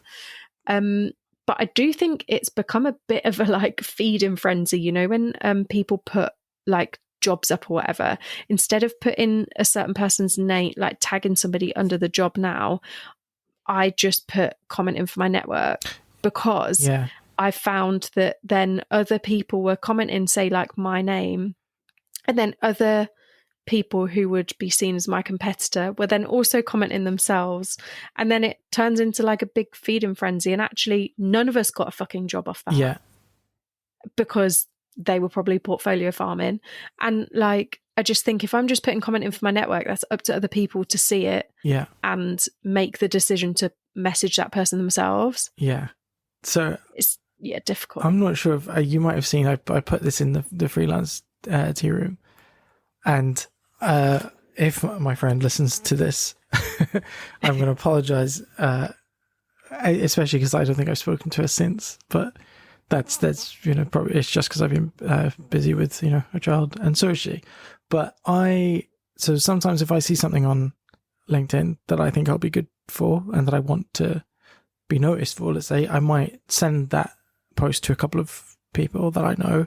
I said, don't suppose you could do me a solid? Can you just back me up on this, you know? And I've had someone contact me and said, oh, you know, I saw people saying your name and, you know, I like your work, and so that's, you know, and it does help and it's great. And so I sent this to a friend of mine who then said, oh, cool, this would be good for me too, thanks. And I was like, shit. Well, no. Like that just, and I'm sure she didn't mean it. And I just replied savage. And then she just replied like lol. And then that wound me up even more. So I was like, what do you mean? No, I'm telling you, I'm trying to be polite and say, no, that's upset me. And I know she's like, she wasn't vindictive, was nothing like that. But it did, I was just like, and I think I asked her, I was like, am I being sensitive, or was that a bit harsh? Like, you know? And I was like, no, I think that's a bit cold. But again, I don't, you know, I've known my friend for years, and I know she's not like that. But in that moment, I was like, fuck, like that's cold. That's cold blooded. But then, but actually, the hiring manager did message me and say, oh, your handwriting's great, but it's not what we're looking for this thing. It's like, and I always I've had a couple like that. Like, oh, my client has, they want something really specific, but you haven't said what that is. So how do I know? I've just got a scattergun and send you a portfolio that's under 20 megabytes. And one of my, like, I say pitfalls or something like perhaps is that I think I messaged you when I explained about myself as like, I'm a jack of most trades kind of thing. Like, I'll give anything a go, and I will try my hand at anything. And I think that's the designer part, because it's like, all right, I could draw this, but is that the best outcome? You know? And like in the vein of that sort of, if you build it, they'll come, or dress for the job you want. I've started doing, there's an agency that I really love to do some work with. And, so I've started doing a poster kind of in the Drew Struzan style, if you like the old Star Wars and the Thing posters, all those kind of things. And it's a What We Do in the Shadows like poster. And that's something I've never really done before, like that kind of realism, like lots of pencil strokes, all that kind of thing. And like, I think I'm on about 40,000 pencil strokes, because on the iPad it tells you how many you've done. 40,000 strokes, I'm like 9 hours into it, whatever. It's like, I never do something like this, but it's going to look sick in my head. Yeah. So I'll do the best thing. But yeah, so having the potential client say, oh yeah, my client wants something really specific, but we haven't detailed what that is. It's like, how am I supposed to? You've just got to. Oh yeah. Again, I think it's in their interest to say what they want, because then you're going to have people that can do it get in touch. Yeah. Yeah. I'm with you. Sometimes they'll say we need a stylist, and they won't tell you what studio it's for. And there's certain studios within the industry that I don't set foot into, right? Because they don't pay on time. Yeah, there's certain I'm there's hearing certain about bullshit that I a lot, which is I never even fuck me. It's like banging your head against a brick wall sometimes. Yeah. I'll happily openly share this story. Actually, I've got 2 stories, but one recently. It's very difficult to walk the tightrope of having a good working relationship and then saying, "Excuse me, why haven't I been paid?" Yeah. This happened a few times, but my invoices sometimes get stuck in. Sometimes there's like a pay accounts kind of email that's kind of everyone chucks their invoices into, and they just get missed or they're not seen by people or what have you. But yeah, I've dealt with it in many different ways throughout my years as freelancing, and now I go I'm a pest. Basically, I'm a pest, and I just politely, when's this invoice? When are you paying this invoice, please? When are you paying this invoice? When are you paying this invoice? When are you paying this invoice? And once it reaches a certain point, I go, when are you paying this invoice? Because next week I'm taking it to small claims court. I really don't want it to ever get to that position. No, but I mean, I know I never want it to get to that position, but sometimes you have to say, it might be 200 quid to you, but that's that's my bills. That's like me putting fuel in the van, or 2 weeks of baby formula. Yeah, shit's exactly. So, I don't envy you at all. Well, I had a thing recently, which is, so I had a couple, one great thing recently. So a colleague of mine that I used to work with, works for Untamed, the cat food, and he was sort of sent me a message. He was like, "Could you do something like this for our Halloween for Instagram?" Yeah, cool. So did this their cat food dressed up as another well-known brand for Halloween kind of thing. It's just kind of like a tongue-in-cheek nod to this Pepsi and Coca-Cola thing that happened years ago, but did that, and I sent my invoice over, and it obviously had my payment terms on it, and my mate texted me and said, "Look, usually their terms are this much, but I'll ask and see if they can do it in 14 days or whatever it is." About half an hour later, I got paid, and I was like, "Wow, thank you so much. Yeah, great. Yeah, cool. Yeah. It means the fucking world really when someone does. pays you quickly, because I do some stuff for a smaller company, and I sent my invoice on a Saturday, and by 4 p.m. on the Monday, it was paid. Good. Yet this bigger company took 40 days to pay an invoice. The way I find, it's, I had a weird situation recently. I don't know if this is something that's ever happened to you or I don't know. I wonder if anyone that listens has ever dealt with something like this, but I did some work for a client, for a t-shirt, in emails. Absolutely loved it. We did some tweaks here and there. Oh my God. Yeah. Love. Perfect. No more changes. Great. Invoice paid straight away. I sent an email saying, "Thanks very much, blah, blah, blah. Here's the proof of receipt," or whatever. I really enjoyed working with you. And, if you ever need anything again, blah, blah, blah. And also if it's okay with you, I'll share it on my my network or whatever. Never heard from them again. They never posted it. As far as I could tell, never released it. Oh, that's happened to me. That's so strange to me. To just, I'm really happy with it. Never speaking to you again. Yeah, that's happened to me. It's actually quite funny because it was for a pet company. I got called because it was still life stuff, so I went in to do all the shots. We smashed it through in probably 5 hours. Photographer was like, "Cool, smashed. We've got all the sizes we need," because we were doing in different sizes for different things, like banners and stuff. Yeah. And then got paid really quickly. As far as I was concerned, got told it was all nice, all good. Then I asked for the images, and the photographer was the retouched images, and he was like, "Yeah, they don't appear to have used these." And then I was like, "Oh, okay, am I still okay to post them on my Instagram?" And he was like, "Yeah, that, it should be fine." I posted them on my Instagram, and another stylist, I was on set with a different stylist and in a completely different job. She went, "Those shots, are you sure they're not mine?" And I was like, "No, they're definitely mine from but she got asked to go in and do the exact redo same thing. it. Redo it. Yeah. That's so weird because I just like, this client said they were so happy with it, and I did a bunch of changes, and I'm always happy to do that. And I'd sort of already outlined that, I'm not going to charge beyond this anyway. We'll do 2 days, whatever you. And any other tweaks, that's absolutely fine. I'm pretty good like that. I'm pretty easy. Yeah. So just so strange to me that there was. Oh yeah, no, I love it. Love it was the words for sure. Yeah. Yeah. And I mean, ultimately, it doesn't matter. It's not, it's up to them. But it's so strange to me. It's a little bit heartbreaking, though, isn't it, when you put your work into it? Yeah, because it was really good. Yeah, and then you're like, oh, what didn't they like about it? Because I think we're all open to criticism. And I think when you're doing stuff for a client, you kind of have to put their client hat on and be like, oh, their customer is Susan, who loves, I don't know, whatever. And you kind of have to get in Susan's head. Susan would like this, X, Y, Z. Yeah. And that's kind of how you do it. And you kind of try not to take it too personally, because it's not personal work. It's exactly just work.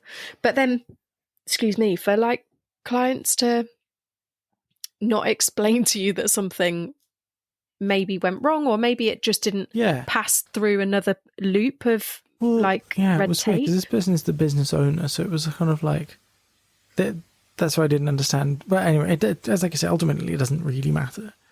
And it was, I did something new. It was all sort of to look like lino cut style, like old illustrations, and it was something I'd never really done before, and spent like a full day drawing, which is something I haven't done for a long time. And it was so strange, but it's what it is. I mean, all I can say is welcome to the freelance world. Yeah, thanks. Yeah, it's tough. Yeah, because I do. So as well as all the spooky stuff, I do. So I love t-shirts, and I just make t-shirts of stuff that I want to have. So it's the same principle with music as well. Just made music that I would listen to, and which incidentally is nothing like Tool or Deftones. I listen to lots of stuff, but so I've done this, and I do things through Everpress. And there's a couple of people who come to me and said, oh, I've found your work on Everpress. Do you do like commission stuff? Do you do freelance stuff? And that's how that came about. So it was such a weird thing from start to finish, from someone to like reach out to me and be like, oh, I really want to do this. Yeah, I love it. God. Yeah, I don't know what's going on. I don't know. Are people scared to give people feedback? I don't think know. I'm scary. No, I don't. Maybe I shouldn't have had a gun on that call. I don't know. No, I didn't. I don't know. It was. Yeah, it's just. But again, that's for me. But then I'm a very I love communities. I love people, really, and so it's very strange for me to right. You seen Fight Club? Yeah. There's a bit, and he's on the plane, and he's talking about single serving friends. Yeah. And I always just thought, no. I cannot get my head around that. There's people that were customers in my shop that I'm friends with to this day. There's people that we were invited to their wedding. It's because I never understood that. You could have a connection with someone over a very short period of time. And it's like, well, if we were in school or if we worked together, we'd be friends. So I don't know. And that's not me just trying to be friends with everyone. It's always just like, you can tell. But but then the beauty of working in like an art shop is that most of the customers were artists, so you end up following each other on Instagram anyway. And then sort of friendships come from that. But to move into a thing where you can have a client and get on with well and have calls with them and just never hear from them again is very, very alien to me. Yeah, and it is hard to let it go sometimes as well, and you're like, what did I do wrong? That's it. Yeah, but actually, you probably did nothing wrong, and they've had something's just changed, and maybe they can't manufacture something. For me, it might be that they might not have been able to manufacture, or something maybe was different on a product that could they just didn't have, and they had to redo it, and know. But you just never know. Well, that's what they Well, they had shown it to the internal team. Oh, who did that? Oh, this guy, Chris Stringer. Oh, you haven't got a horse, have you? Oh no. Oh no, not the horse fucker. Yeah. No. Is that a Don't need him. bridle? Like, is that called a bridle? Is that what I don't really know? I don't I'm distancing know. myself Bridle, from brindle. horses as much as possible. I don't know. Yeah. It just seems like a horsey kind of word thing. I don't know. I think I kind of knew what it was. Yeah, the most I know about word. horses is from Red Dead Redemption. That's about it. Yeah. You know, apparently they can survive falls off cliffs and sometimes they can't. That's all I know from computer games. Yeah. It's a good basis for reality, I've heard. Yeah, definitely. No, I don't know. It's just, but it's very strange to me. But I'm just going to keep on doing what I like doing, and hopefully. I think that's it. Is like putting yourself out there, doing the stuff you like, and then kind of trying a bit of everything and see what sticks. Really, and that's sort of what happened with the Spooky Boys stuff. Is that people really started resonating with that, and then I just started doing more of it, and people really liked it. And I can't remember, somebody called it Spooky Boy, and it was sort of, you know, boy is stylized BOI, and it just became the thing, you know. And then and then last year I took a week off work, and we were like house sitting for my mum while she was away, and then I wrote a book. I get just things like I want to do that. And enough people have asked me since the Tarot Project about the character and blah, blah, blah. So I just made a brief history of the Spooky Boy, and I went through all my old, and then found like, oh shit, this is probably like scrolling deep into my Instagram, like, oh, this is probably the first time I ever drew one. And I didn't really think about, this was the first time it was called Spooky. It was just really weird to like, I learned a lot about myself writing that. I also learned that I really like masks that I never really thought about. I don't own any like I've got a fucking Michael Myers, not Austin Powers, the Halloween one. But I was thinking you were going to go somewhere else with that then. No, but I got a Halloween mask, but when I was looking back through all these old illustrations, I realized how many things I've drawn that have some sort of mask or costume or things like that. And I love it. And just sort of even being a teenager and like Slipknot, like, and like there was another band, Mushroom Head, like at that time. And I just always just thought the sort of drama of it all, I was so cool, and the costume design and all that kind of stuff. I love it. It like adds to the theatre of it. It's so good. Yeah. And we went to see Slipknot in Manchester Arena in January 2020, right? And my husband loves them. His sister loves them. She was 3 months pregnant at the time. Baby now, who is not a baby, but he now loves like heavy metal because he heard so much of it when he was like in situ, shall we say. Yeah. But I went and I put earplugs in, right? And they took the piss out of me so bad. They were like, you don't need earplugs. And I was like, I fucking do. Yeah. I came out and was still wearing my earplugs maybe for like half an hour, and then took them out and was like, oh. And they were like, what? Shouting at each other. And I was like, see? Yeah, I've really learned that headphones earplugs are like crucial. Yeah.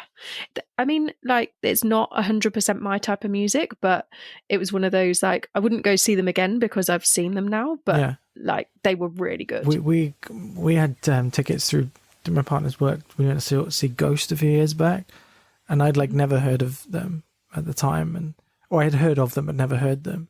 I just went along, sure, like it'd be good, and like came away from it up till 3 a.m. reading everything about them, because the theatricality, the mask, the costumes, the lore of it all, I was just like, this is great. It's so naff.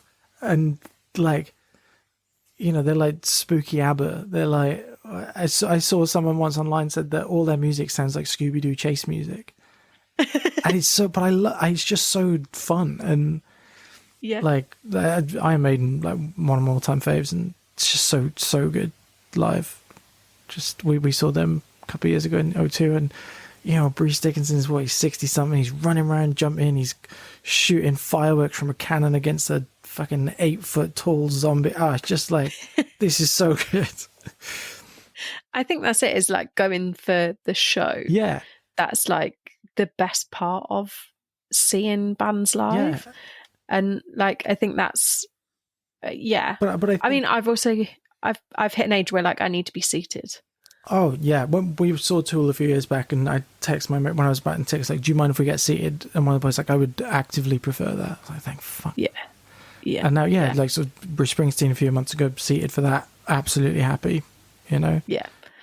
I won't regale the full story of the last gig we went to, but it was in February this year, and it was a country gig, and we were in the Apollo in Manchester, and it's a fucking awful venue, awful. And we were stood, and this guy just kept pushing into my husband's crutch, and I just politely asked him to. He's 6'3". Yeah, nice. So, and this guy was just like reversing up on him like he wanted a bit. All right. And I said much to the point my husband then barged into someone behind him because he was trying to move out of the way. So I just tapped this guy on the shoulder and was like, "Oh, would you mind just shifting forward a bit?" Because he had like 4 foot of space. Yeah. So, you know. Always do. And he just turned on me, and I was just like, "We're leaving. Yeah.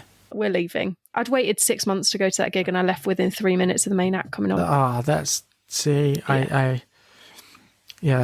We went to a gig once years ago in Camden, and there was a song that the guy had written about his gran when she was in hospital, and my gran there was ill at the time, whatever, and I got really upset. And it was like it's such like an intimate set, and he's just playing guitar, and it's him with a guitar and a guy with a double bass, and they're just standing in the middle of the room, and I'm there like crying to myself, sniffling. This girl turns around, she was like, "Can you please be quiet? You're impeding the enjoyment for others."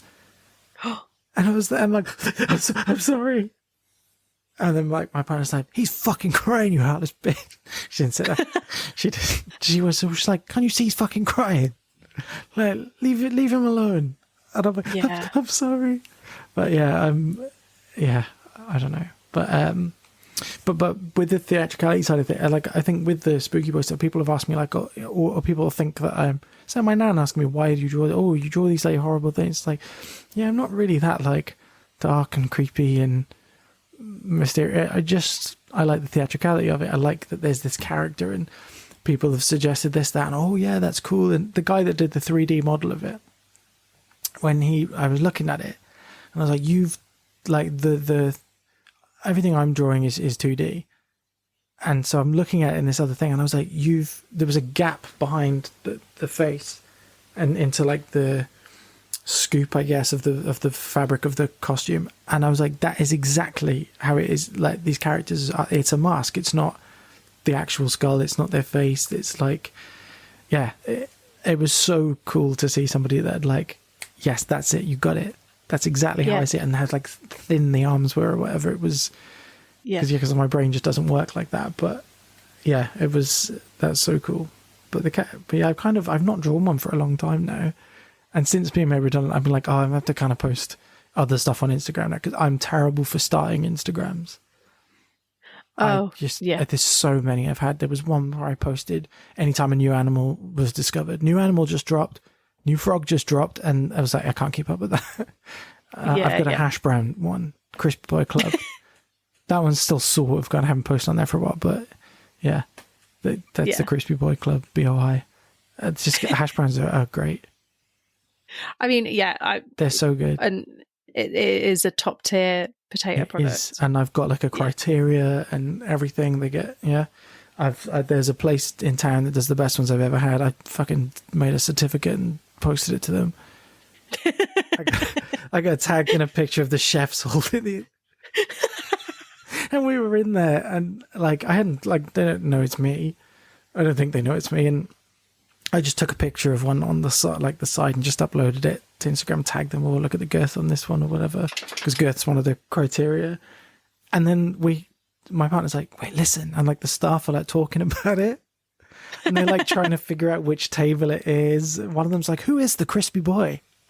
And it's like, I was like, "That's so cool." But every time I go there, the owner just sort of narrows his eyes a little. Yeah. Like, He's like, is it you? Maybe. I wonder if he does that to everybody. Yeah, maybe. My mum said back in the day he used to be super handsome and everyone used to fancy him. Oh, really? So maybe I'm the chosen one. Yeah, maybe you are. Maybe it'll be a different article. It won't be about a horse. It'll be about hash brown. I can neither confirm nor deny these allegations. I don't know, but I love just starting silly Instagrams and stuff like that. But yeah, I've had to stop. But now what I'm posting is different to what, in inverted commas, what my followers like are used to seeing. Yeah. So it's kind of a toss up. And then if you don't post anything in a while, Instagram just puts you in engagement jail, and you just don't get anything. And that's really heartbreaking.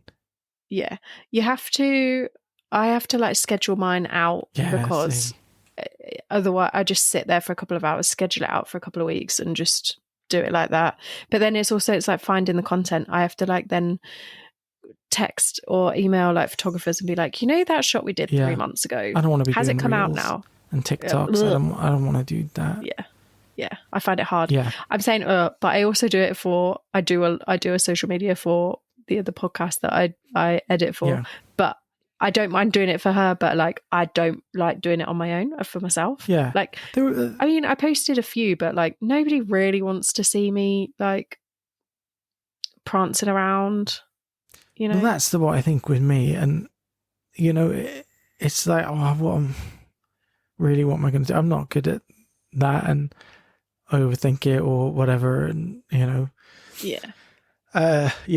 I'm not good. I tend to just do like process videos. That's about as good as you'll get. I did one where I painted a skateboard, and that was nice. That was the most engagement that I'd had. Like, and what I'd done was I split it into a couple of videos, and so first up came up and said, "Paint a skateboard with me, part 1."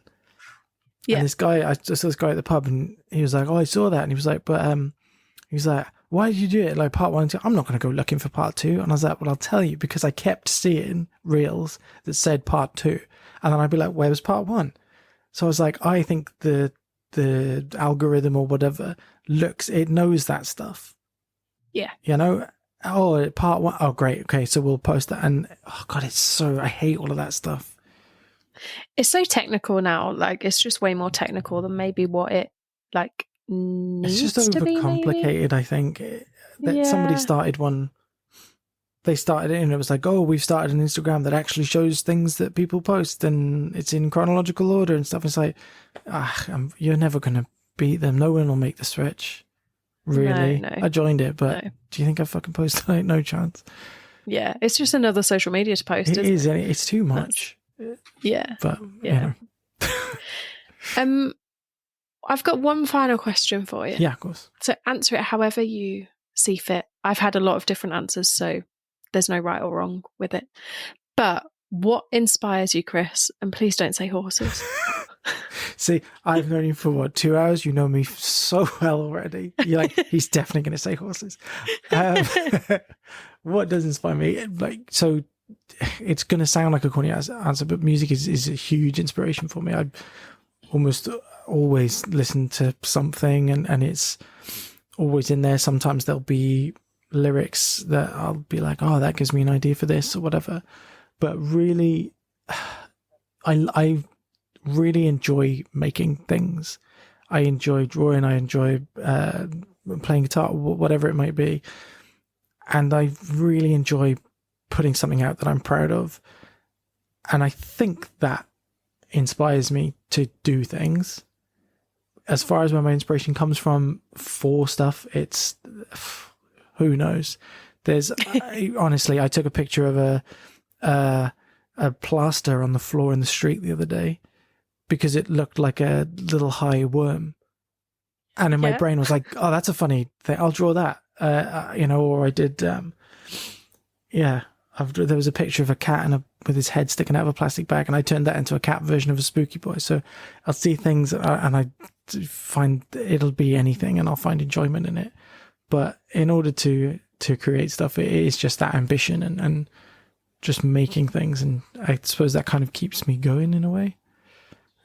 Yeah, I think you're so right, and like hearing how you're trying to keep going with all the projects you've got going as well. I think that it all leads into something. Yeah. Like, with your plaster and you thinking of it as a worm, I see how your brain's working, and then it might turn into something later down the line. Yeah. And I think there's stuff that as creatives we sit on because we see them, and then we're like, right, okay, I'll hold that for another day, or I'll hold that idea, or the way that fabric's hanging, I'll hold that for something else. And it just, we collect.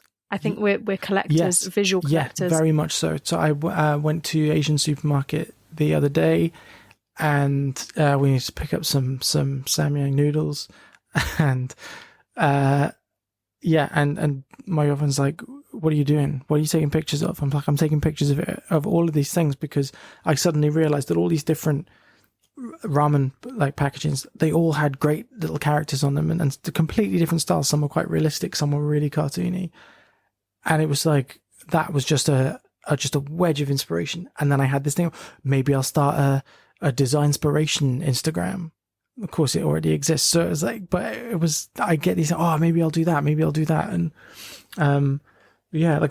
just to talk of like things that have inspired and directly come as a result is that, so a few years ago, without going too like miserable with it, but a few years ago, I sort of had therapy and was antidepressants and stuff like that, and I just had this little sort of like silly little thing popped in my head when I got the pills. It was like sertraline gang, and it was like so stupid, but then I was like, oh god, like everything sucks, and I can help, and that kind of thing. And then so I drew this like pill that just was like smiling and like a little retro mascot, and it just said everything sucks above it.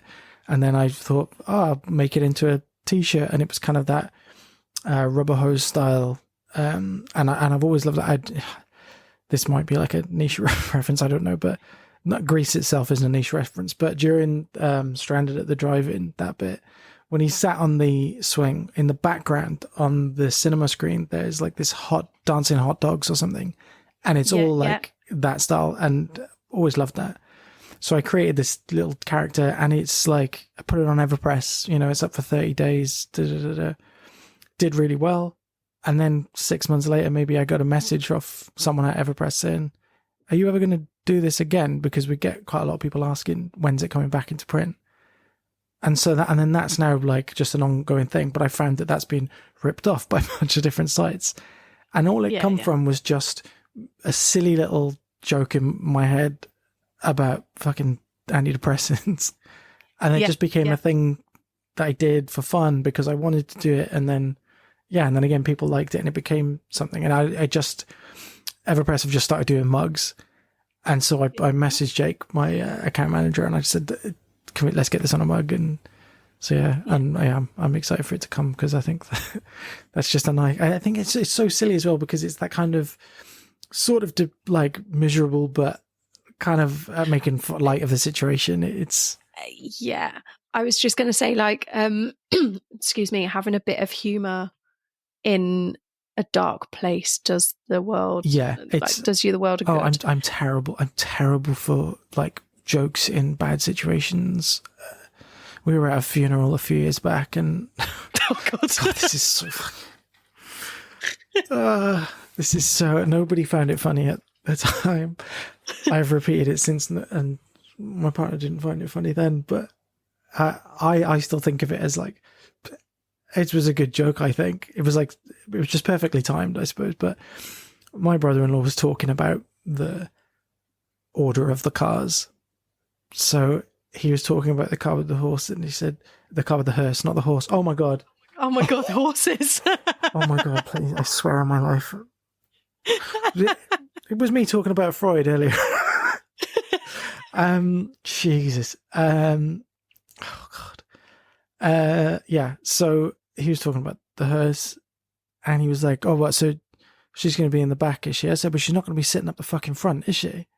Like, just it was just my like, I felt awkward. I made this joke, and he just looked at me. He was like, "What?" I was like, "Just nothing. Just forget it. Just fucking forget it." I didn't say nothing. But it's like, it's a compulsion. Yeah, it is, and it's bad, and it's a sort of medical mystery that somehow, as soon as our baby was born, they got worse. Like, the dad jokes just escalated, and it was bad before. See, there's another Instagram for you, just dad jokes. Design dad jokes. It exists already, and I get sent them so often. And the other day I got sent, there was one, it was like Dad Jokes Says or something like that. And it was about, oh, I bet he's thinking about other girls. You know that meme? And the guy's just thinking about how dinosaurs became oil and oil makes plastic. So plastic dinosaurs are made of real dinosaurs. And so I got sent that from my brother-in-law, and I went in and like reacted to it, whatever. And then another guy had messaged me, and I went into that, and he'd sent me the exact same meme from the exact same page. That I had to double tap. I was like, oh, I've just opened the same message again. But it's not. It's just like dad jokes and dinosaurs. People just send them straight to me. It's anytime there's something new, like there was a Jurassic Park Halloween thing, I got sent it so many times. I love it. Don't get me wrong. But it's nice. Everyone knows your niche. Yeah. And now the same thing happens with hash browns. Mate of mine works all over the country doing he does like training and stuff. And he just messaged me, oh, I'm staying at the Premier Inn in Basildon. The hash browns aren't very good.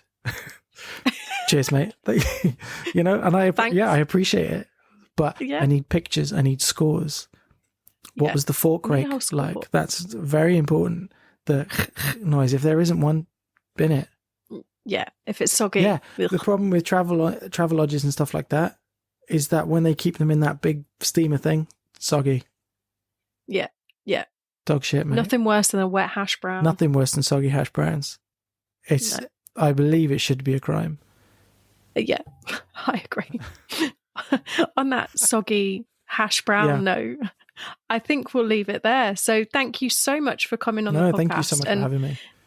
Thank you so much for sharing your journey, and I hope that the freelance world is kind as it can be to you, because it is a wild roller coaster, and it's just hang in there. Oh yeah, hang in there. You. That seems like a t-shirt waiting to happen. No, what is it? It's like a little cat hanging on a branch, isn't it? That's one of those posters. Yeah, definitely. Nice. It's definitely that poster, I think. So there you go. Good. Giving you another idea. Yeah, see perfect.